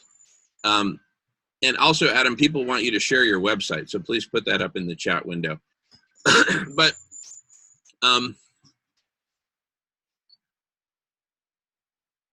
doing SRM at this point in a rapidly overheating planet is kind of binary. Either we cool the planet with SRM. Now, would there be no unintended consequences of doing this? Of course there's going to be unintended consequences. The fire department didn't show up to hose down the house to soak my mattress, but soaking my mattress was an unintended consequence of the bigger mission, which was to put out the fire. We've got a big mission here, which is to put out the fire that's consuming Mother Earth. Okay? Can I say my one comment, Jamin? Please, Alex, go ahead. So instead of us putting out the fire, why don't we let nature do it? Why don't, like, if nature brought us into this world and nature is going to solve this problem, and I trust nature to fix this problem way better than any human, any collective intelligence that we can muster up, because nature will fix this problem. Now, if nature decides to fix this problem by rendering the human species extinct, then that's its choice. It brought us into this world, it can take us out, as it's doing right now. So I just see it as just another techno fantasy that we are above nature. And we are not above nature. That's like core principle, right? We've exited the Garden of Eden, as however you want to say it, right? So nature can solve this problem because nature is creating this problem. So, like, I just see all the techno fantasy, even if it were to work, let's say, like you said, it initially puts out the fire, you would just be kicking the can down the road. And I'm 26, so I really don't want the can kicked anymore. Like, I want reality. Like, I want people to face up to reality that we have, like, difficult, maybe impossible problems to fix, and we are not above nature. We can't tell it what to do. And I'd rather trust the most intelligent thing, the thing intelligent enough to bring us into existence, nature, to fix the problem. And the more we F with it, just the worse it will get. That's it. Thank you, Alex. You've summed up a lot of the opposition to geoengineering, which is, hey, we're just adding technological Band-Aid on top of problems caused by technology in the first place. You're fighting fire with fire. That'd be like the fire department coming to try to put out the fire by hitting it with flamethrowers, right? Not a very good strategy. So in general terms, I get it at a kind of a big, broad conceptual level that, look, if technology has caused our problems, then throwing more technology at it to try to solve the problems may not be the best idea. But consider this, everyone. Alex, you're a super smart guy, super up to speed on what's going on. You obviously know about the problem of global dimming, right? Let's suppose, just in a hypothetical scenario, magically all 7.5 human beings were to just suddenly shut down the coal burning power plants, shut down the nuclear power plants, and we all hold hands and it's one big kumbaya, and we all start doing manual organic farming by hand, and we all go vegan. Guess what? We lose global dimming. The temperature spike from shutting off the dimming effect by all these aerosols, spewed into the atmosphere by coal burning. Jamin, I know it will be bad. I know it will be bad. But what you are, just because we don't know what you are proposing, has got to be worse, in my opinion, because we don't know the effects, and the technologies just create a bigger problem, as I've stated, as I feel very strongly about. So yes, we know the effects of not doing anything, right? We pretty much go extinct. But the effects of doing something probably leads us even down that road harder or faster or more directive a way, or we kill off even more biological life. I don't see why. Don't you see, like, my whole point is the hubris that we can dictate to the earth what to do. Like, I'm reading Moby Dick right now. So now I'm really inspired. So Moby Dick, he's like, he thinks he can kill the whale, and the whale kind of F's him up, right? So that's my whole thing, is like, we're on this insane quest and no one can back off. Like, back off the technology. Just back off it. Like, the only sustainable way of life is the Stone Age, and we're going back there. And just to do all this SMR, just to keep the ball, theoretically, because you can't say it will work at all, right? You just can't. To keep the ball, let's say it gives you 20 more years. Let's just say that's like best case scenario, I guess, right? And then we'll have to do some another bigger technology thing. And that's how civilizations fall, is we keep on adding these layers of complexity until they can't do it. And so now it's really desperate because obviously we face extinction. And I just don't see why. I guess that's why our culture kind of deserves to die, is that we can't accept we have physical limits. That's this whole culture is based on not accepting that we have physical limits and we have to deal with them. And we've really ramped it up, and we're going down for a great big fall. That's it. I'm sorry. Can I comment on that, please? Yeah, I'll show it. As long as the comments are brief, we can do this rapid fire thing, because there are people in the queue who are waiting patiently to talk. But yeah, quick, I realize that.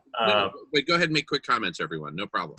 I just feel that with what Alex was just saying, I studied nuclear weapons and, think about the nuclear power plant issue, that there's 450 plus nuclear power generators on planet Earth. In my opinion, if we completely let civilization collapse and all went back to the Stone Age and just started organic farming, we would still have this legacy from civilization left over that would be rotting there. And in the case of 450 plus nuclear power generators, those would be melting down and spewing ionized radiation into the atmosphere, and we'd all be fucked. Excuse me.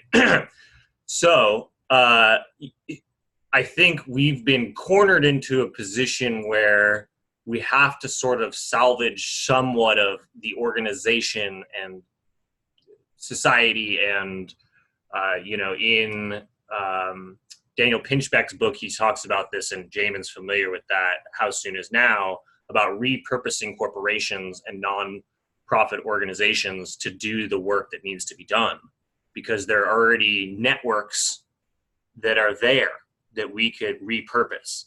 Now, I know that sometimes people are like, well, we really just want to get rid of money and all these things that we view as bad and these greedy companies. But the reality of the situation is, if we totally let civilization collapse, then we're going to go extinct, in my opinion. If we all just went back to farming tomorrow, that's what would happen. So I guess I also see a difference. I don't think Alex has kids, and I think that there's a difference of the way I view things now from before I had a child. So maybe that kind of makes me blind. Maybe it does give me some sense of hubris or something. But, I want there to be some hope for my daughter at least. And even if it's only buying her 20 years or 40 years, I'm willing to say that society or an organization should take those steps. And I know that it may be, I totally get where you're coming from, Alex, on this kind of like, I've listened to a lot of Alan Watts and the idea that like we feel alienated from society or from the environment. We feel like, we came into this alien world rather than we came out of it. And that's part of how we got here, to destroying our environment, not treating the environment as if it's literally a part of our physical body. So I totally get you there. But we kind of have made a mess and we got to clean it up.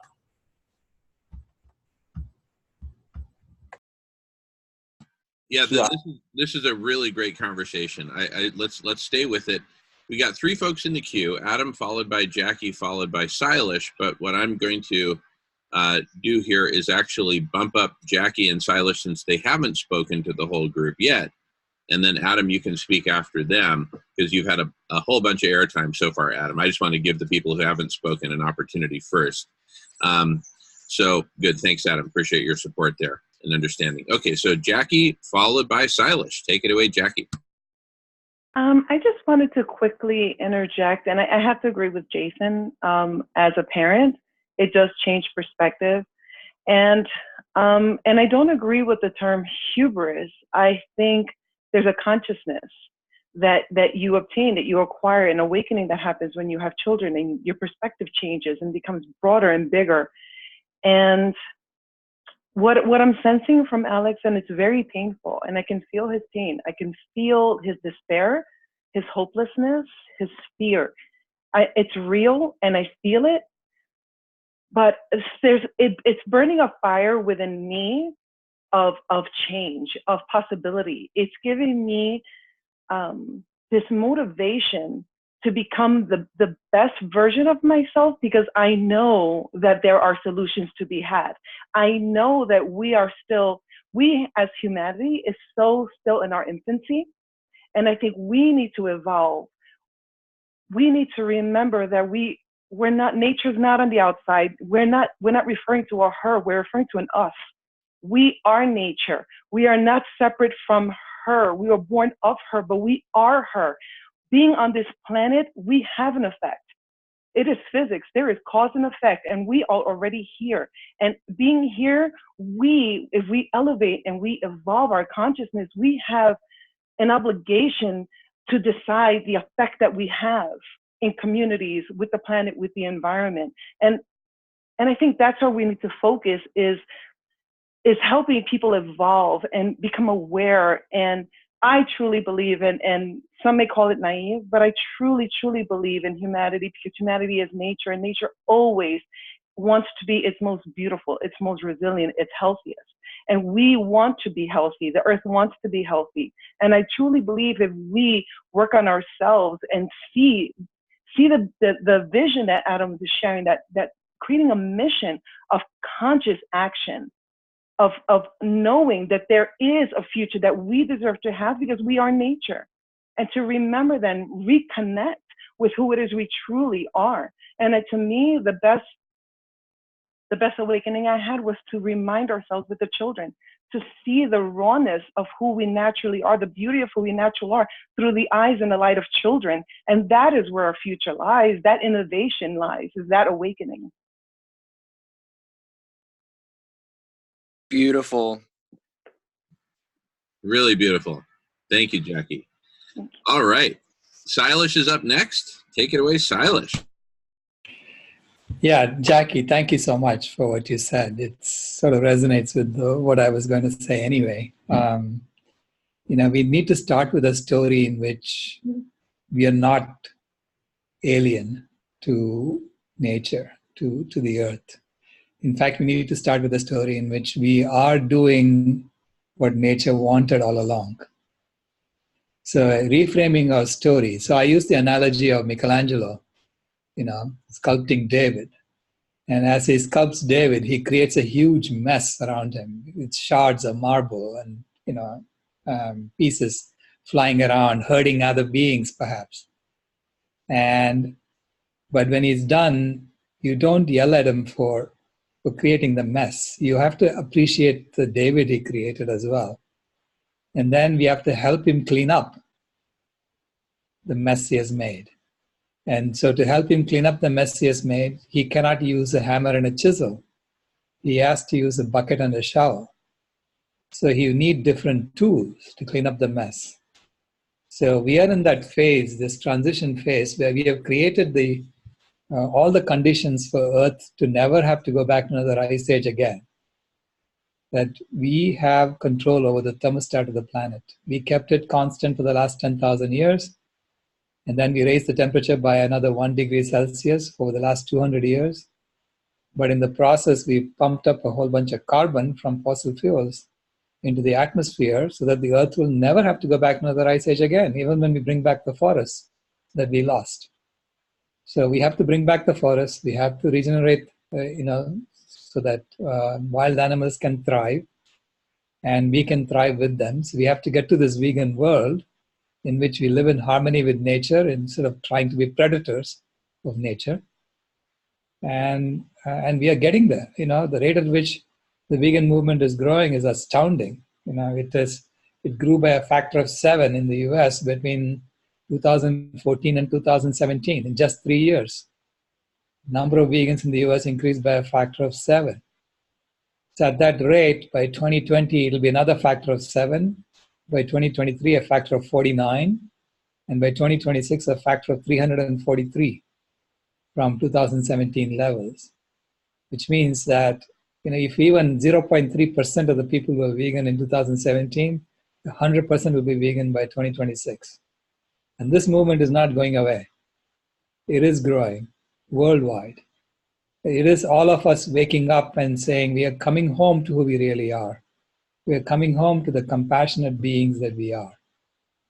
Because we really don't want to hurt animals. Go talk to any child and the child will tell you that. So we are returning home to who we are, and we have to clean up our mess when we return home. And so that's part of what Jamin is trying to do as well. Jamin is basically, you have to look at the intention. If the intention is to make money, then you'll probably go astray. If the intention is to cool the planet and to heal all life, you probably won't go astray. So thank you very much.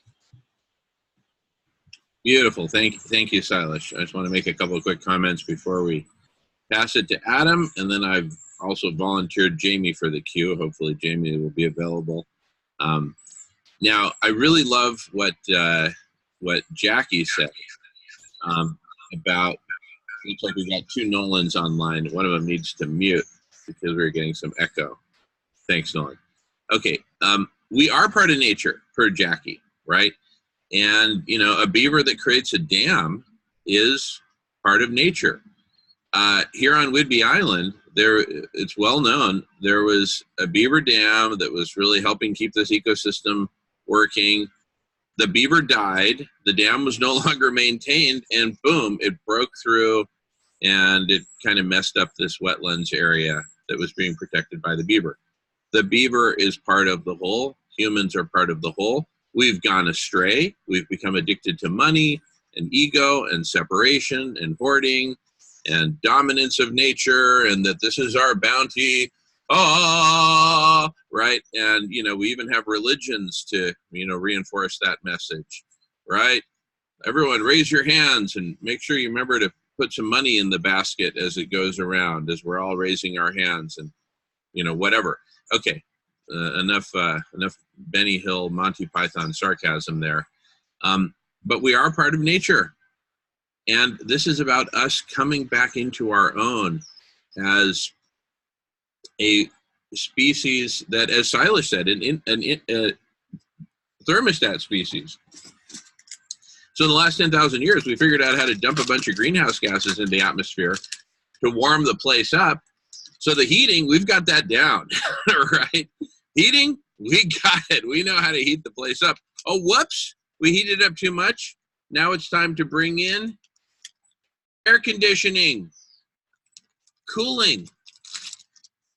So once we have a heater switch and we've got an air conditioner, now we can tweak the two and balance it out and really become the thermostat species. Go ahead, Jackie, go ahead. And I just also wanted to add about the comment that Alex made about the hubris.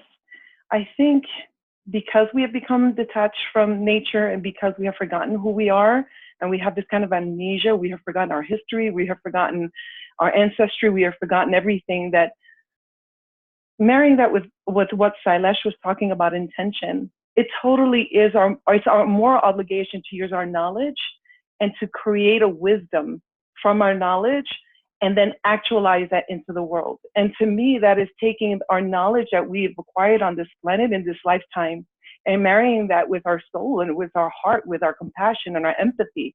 And through that, we create innovation that, again, affects in a positive way the whole. It is about the whole.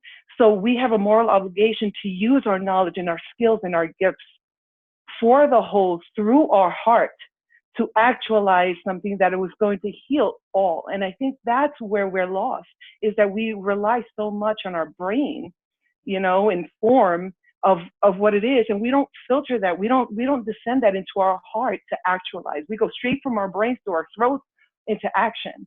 And it is the intention with which we apply this knowledge that will actualize the healing for the whole. And we have a moral obligation to do so. Absolutely. And I just want to throw in a quick comment, and then it's Adam's up next, followed by Jamie. But the quick comment is, in doing SRM, we're not doing biomimicry, because there are no organisms in nature with shiny backs or whatever that have that so they can reflect sunlight back into space. But we are doing, drum roll, mimicry. Because Mother Earth, cools herself with ice caps and glaciers and Greenland, right? And clouds, right? Look at the picture Silas is holding in his hands of Mother Earth. You see where it's white? It's white because it's reflecting sunlight back into space. Cha-ching! You see where it's dark? It's dark because it's absorbing sunlight, right? Okay, so hallelujah. We're really onto something here. All right, Adam, you've been very patient. Thank you. So have you, Jamie, since I volunteered you to the queue. So Adam, take it away, followed by Jamie. If you want to get in the queue, jump in the queue. Okay, as far as solar radiation management, and I want to clarify something first. As far as my website and the platform I'm talking about, AI is only used if the collective human intelligence thinks it can be used. I mean, the collective human intelligence is huge in itself. And we have processors, our microprocessor chips today can do so much, it's incredible. So we may not even need to use an AI. So, but as far as the solar radiation management and spreading thin film reflective materials, I can just imagine what a seal's going to do when he breaks through the ice and runs into the film reflective material. I mean, it's just, I don't know. But I know that in Denmark, they did, I think it was Denmark, they did a study, engineers did it, and they determined that that like 10 million seawater pumps floating seawater pumps could be put up in the Arctic, and they would be wind operated, and they would spray seawater over and help build up the ice. So during the winter, that's really, I think that's a good way. But the problem is, it costs too much. It's equal to the cost of the Iraqi war, which is like $6 trillion. And that was a good use of money. Cooling the planet, I don't know. That's kind of questionable, right? Yeah. So okay. Yeah. So, but my point is that they're not doing it. So for some reason, nobody's doing it, and you're right. It's like the most important thing is like the house is on fire. We need to refreeze the Arctic. Refreezing the Arctic would solve so many problems. It would delay everything and give us some chance to. So, but we're not doing it. I mean, they already know that we're supposed to, but we're not. And so everybody here has really good ideas. You know, everybody has ideas, but we don't have any place to put them. So so that's what I'm saying is we have a place for humanity to put all these ideas and vet them out, and then and model them. And there's one thing that we can agree on. I think that what I hear from Jackie and everybody, Jason, is that we want humanity to survive. I mean, that's the goal. We want humanity to keep on going, right? So if we make the mission to provide a sustainable future for the children of the world, then that's our goal. Then we set up the modeling program so that it comes back and it tells us, well, you're not meeting the goal, so this is what you have to do. And then we make a plan, because we're not changing the world, getting humanity to change things while we're in this world of money that we live in. It's just impossible. So, but we can do it in digital reality. That's not impossible. And then when the Earth is coming back and the environment's totally breaking down, then we'll have a plan and we'll know what to do. And then we can make a controlled collapse. And if we have a controlled collapse, then we'll have it all designed and ready to go. There's a whole bunch of things that money prevents us from doing. Like right now we should have an endless supply of free and clean energy, but we don't have it. But I mean, Nikola Tesla claimed he had it, and then apparently that was stolen. So there's people will do anything for money. That's why I say it's a poison. If you look at it, the way it affects people, it changes our behavior. If somebody's poisoned, what happens is that it changes their behavior, it changes their perspective, the way they think, and that's what's happened to us. So we have false perceptions.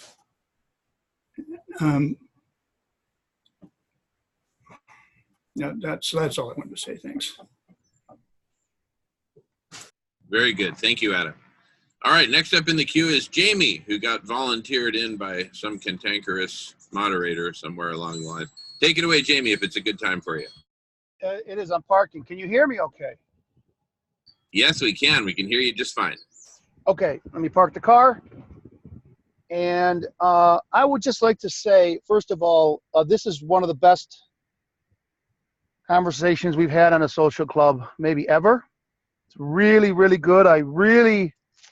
Everything I'm hearing, I agree with. I would like to specifically, I can't see anybody, just Jamin, because I'm using my phone now. I'm driving. Just got off granddaughter duty. Everybody looks great, Jamie, except for Fred. Go ahead. So I really want to mention to Alex, I don't know if I know him or not, but I completely understand and agree with his position. Now, some of you who know me might think that's surprising, but I think Alex, and I mean no disrespect to anybody, I think Alex has put the finger on a very valid point that we definitely were involved in accelerating our own demise here to whatever degree can be scientifically established that we did it. And there's pretty much a good amount of evidence showing that we are causal in some of these significant problems. That being said, if in fact the hypothesis is that Mother Earth is in fact going to clean this up, which she is doing, albeit fueled by our activity, I think, to some degree. My background is essentially all government my whole life, and specifically I spent about 19 years on a SWAT team. And not unlike a surgeon, when you're on a SWAT team and you're breaching a door for whatever reason you're doing the duty, we know for a fact there will definitely be collateral damage. There's just no question about it. Every time a doctor cracks open someone's chest to work on their heart, they're anticipating really difficult collateral damage outcomes. Some might come during the surgery, some might come shortly thereafter, some might come a year later, unintended consequences. But in the meantime, the doctor's goal is to keep the patient alive, and my goal was to get rid of the bad guy and make it safe for the rest of the good guys. And I will tell you that more often than not, we caused as much harm as good, because when you're breaching a door and there's infants watching and children, they'll be scarred forever, and they'll hate the police forever. But what do? Do you not address the guy that runs the whole neighborhood? He's a heroin dealer and no one can go outside because there's so much busy drug traffic, or do you address it? So my point is, I totally concur with Alex that I actually feel like, and I've said this to Jamin and to other people, I think that it's very unlikely that we can stop this. But given the fact that if we assess the damage, okay, it's unlikely we can stop it, you know, the amount of damage we're going to do is negligible if we try to stop it, because if we can't stop it, it's all over anyhow. And none of us are going to be here. And then to make sure nothing exists, the nuclear power plants are all going to melt down and there'll only be cockroaches. So if we have anything we can do to mitigate any aspect of that, even if the mitigation has unintended ripple effects, I think we owe it to Mother Earth. And quite honestly, I've heard other people say this, we'd like to save humanity. I certainly would like to save humanity, but I'd be happy if humanity goes extinct and we leave the planet as we found it with the nuclear power plants turned off. What if we could turn off the nuclear power plants and we go extinct due to the heat, and the Earth gets a new cycle with new species coming over the next couple thousand years. To me, that's a victory. Do I want my grandkids to suffer that fate? No. But that switch was clicked before the Rockefellers and the Carnegies got involved, and we started making really poor decisions about 200 years ago, and they've come home to roost. So I just believe, and I'm not discounting anybody's opinion, I think I just can't, I love what I'm hearing. All sides of this I like to talk about. My position is, let's go do some collateral damage. Let's breach the door. Let's try to save the patient. You know, when they're separated Siamese twins and their heads are together, that's a very difficult surgery. And brave people take it on, and in many cases successful, and in many cases it isn't. But it's never going to be successful if you don't start the surgery. So I just think that the amount of damage we may do is going to be smaller than what we have done. And, you know, why not try? Why sit around and waiting for the inevitable when maybe we can just save one or two species and not necessarily us? But I think we owe it to Earth that's given us all, and the entire, all Earthlings, not just humans, all Earthlings have been so enriched by being lucky enough to be on this planet, that if we can just leave it as we found it and we leave it, I think that's a win. And I'm going to go on mute. Thank you. Thank you. Beautiful stuff. By the way, Jason's in the queue and he's got to go real soon. So Jason, go ahead and say your piece, please. So I guess I just want to remind everybody that, you know, the solar radiation management is obviously just one tiny piece of the whole big plan that would have to be put into place in order to salvage this situation. One giant piece. One giant piece. I mean, Adam mentioned refreezing the Arctic. I know we don't talk about that as much anymore, but one of the reasons why that is really necessary, or covering it at least with some solar protection at least, is, I don't know if everybody knows what the thermohaline circulation in the ocean is, but it's kind of been slowed down a lot. And so basically the ocean just turns into a big warm puddle and will grow a lot of algae. These huge algae blooms then die and apparently release a hydrogen sulfide, which is a poisonous gas. So, you know, in a way, we almost need to refreeze the Arctic so that there's that cooling effect in the oceans there, and we need to cover the Arctic Ocean again so that it doesn't collect solar radiation. And then it brings you to another thing that people don't talk about. People always say, "Oh, if we just plant trees, we can solve this." And I don't know if that's true or not. Some people say it is, some people say it's not. But another thing that I hear an activist online talk about a lot is phytoplankton. Apparently we've killed something like 40% of the phytoplankton in the ocean, which is the base of the food chain. It feeds pretty much everything in the ocean. And a lot of it is dying because of toxins that are in the water, primarily microplastics. So there comes another thing. How are we going to get all the plastic out of the ocean? So, I mean, the issues keep coming, and, like, obviously we need to talk about them. So maybe one day we'll have a time to talk about phytoplankton in the oceans or something. And I've been meaning to start a Facebook group called either Radical Collective Intelligence or Radical Collective Solutions, and I'm going to do it. So maybe sometime this week I'll put it together and I'll make Jamin like an admin and something. And at least maybe that's a place where we can do outreach to other people and activists online, and try to pump the numbers up on this Facebook group. I think it's just a starting point, where we can put some information there and we can have a conversation in text form online and maybe wake some more people up and try to pull people over from XR, Extinction Rebellion, and pull people over from positive deep adaptation or Jem Bendel's deep adaptation kind of tribe. I think it would be a good place where we could also have these conversations, on the internet so that people can engage with them. That's about all I got. It was a good time seeing all of you. See you around and have a good one. Great to see you, Jason. Awesome stuff. What an amazing conversation. Thanks so much for being here, everyone. And you see, when we all come together and we talk this through, we surface all different kinds of perspectives, right? I think Alex, who's a part of Extinction Rebellion, his viewpoint might be shared by a lot of people at Extinction Rebellion.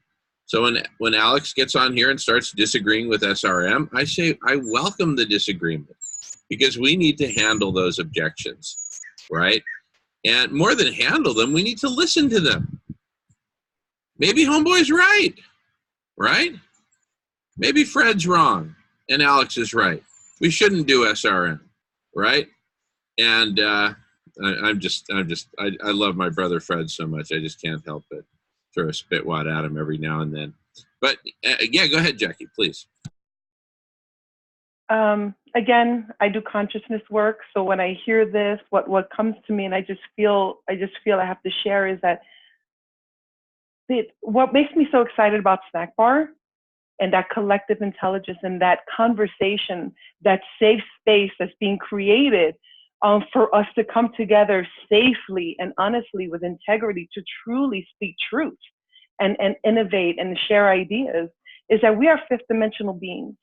And the answers are not all going to come from being in our masculine of doing. There are those of us that are natural healers that go inside, fifth dimension, in and out. And some of us, our strong suits are in the feminine, where we are the teachers, the educators, the guides, the healers. And while some of us are outside putting out the fire, there must be some of us inside mitigating the trauma, helping the children, collecting the needs. This is what it has to be, both an inner and an outer effort. And the collective intelligence will put us together, that those of us that are skilled and talented and gifted to work on the inner will go out there and affect change by helping people heal in their psycho-spiritual trauma, so that they can actualize the best versions of themselves and join the ones that are out there in their masculine doing the work and innovating. So it's as a war on consciousness that's causing all this. And we all have to put our skills together consciously and actualize our skills and our talents and our gifts. And that means helping people work on the inner so that they are free of their trauma, so they can expand their compassion, so they can believe in themselves, that they can actually affect change, that hopelessness can go away, that we remember who we really truly are. That is what we need to do. And that is the beauty, I feel, that's coming out of Snack Bar. That is, those of us that work on the inside will find community and take charge and share wisdom. And then and support the ones that are actualizing on the outside. And that in and out, that yin and yang, is where the healing of the planet is going to come. And that's what she's asking us to do, is to come home. Amen. Hallelujah. Allahu Akbar. Shalom. This is it. Thank you. I just want to replay what Jackie said. Jackie, could you just repeat that over and over for the next hour or so? You just totally nailed it. That's it.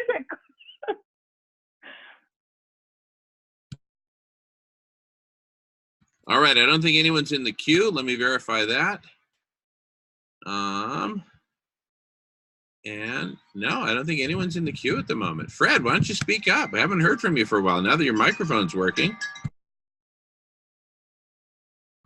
But you know what? There you go. I'm listening. You know, sometimes it's better to keep quiet and listen than it is to just run your mouth.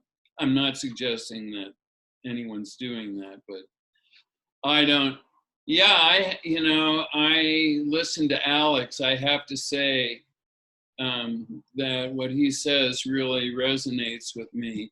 But I also have the existential dilemma, and that is, even if I believe we're on the way out, we've got to go out fighting or, maintain our dignity as human beings. And I just, I felt a little bit overwhelmed by all of the problems, for lack of a better word, that I heard discussed today. I mean, all of the, and I do believe that, you know, in hubris, that we suffer from hubris. And that is the notion that we can manipulate nature. I mean, that's been demonstrated over and over again to be ridiculous. And this isn't a lab experiment. You know, we don't get a second try at it. But, you know, like we were saying earlier, it's better to go out fighting than it is just sitting back and waiting to become a crispy critter. And the other thing that, you know, I think about as time marches on, it's not like we're going to be working in beautiful days like today, you know. It's going to get progressively more painful. I mean, yeah. Anyway, I thought today was really excellent as well, even if I'm feeling a little bit defeated. It's kind of like, you know, the presidency is obviously way too much for one man or woman to orchestrate.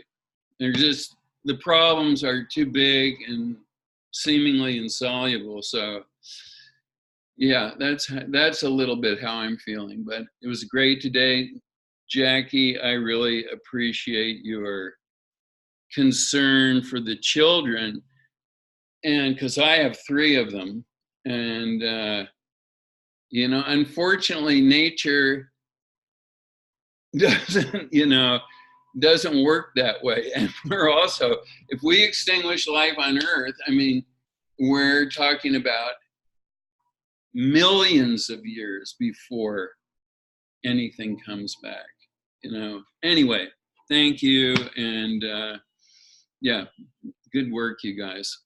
And I got to run, so Jamin, I'll catch up with you later for spanking. Woo! Okay, beautiful. Thank you, Fred, brother. Love you. Great. Yeah, love you too. Great comments. I'm really glad I tagged you in. Yeah. Now, let me just ask you this: how do I get in touch with Alex? Yeah. Okay. I'll tell you what. I'll just put you guys in touch via email. Let me just take a note to make sure I do that rather than just promise it. Who else wants to get in touch with Alex? Just raise your hand.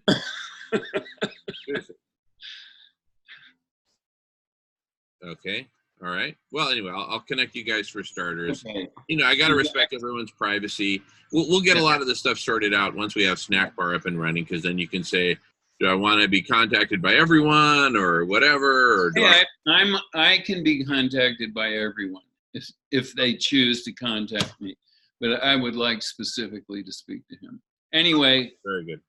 Adios, amigos. Adios, amigos. Yeah, amigas. Oh, thank you, Fred, brother. Great to see you, Fred. Okay, good to see you guys. Bye. Awesome. Man, what an awesome meeting. Okay, we've been at it for 2.5 hours now. I say it's time for a little humanitarian bio break. How many minutes do people want? 5, 10? And by the way, we're going to pause recording while we bio break. No more bathroom talk on the recording. Pausing now. All right. Hello, everyone, and welcome back after a break. I'm going to do a little screen share here and show this poster that we've been working on that we've actually used. We've see, it says abrupt climate change, finish the Death Star, and see how it's just starting to blow up Mother Earth, right? You got one big you see that okay, right? Yeah. Okay. One big artificial man-made Death Star, right? And it's blowing up Mother Earth. And it's really not cool. So, which side are you on? The Death Star is abrupt climate change. And imagine we put a giant mirror right in front of that laser beam, reflect it right back to the desktop, right? Anyway, now imagine that we have, how many words are here? 1, 2, 3, 1, 2, 3, 4, 5. We got 8 words in this poster with a question mark, right? Imagine that same poster in Spanish, in Japanese, in Chinese, in Arabic. Here, I'm going to stop sharing, and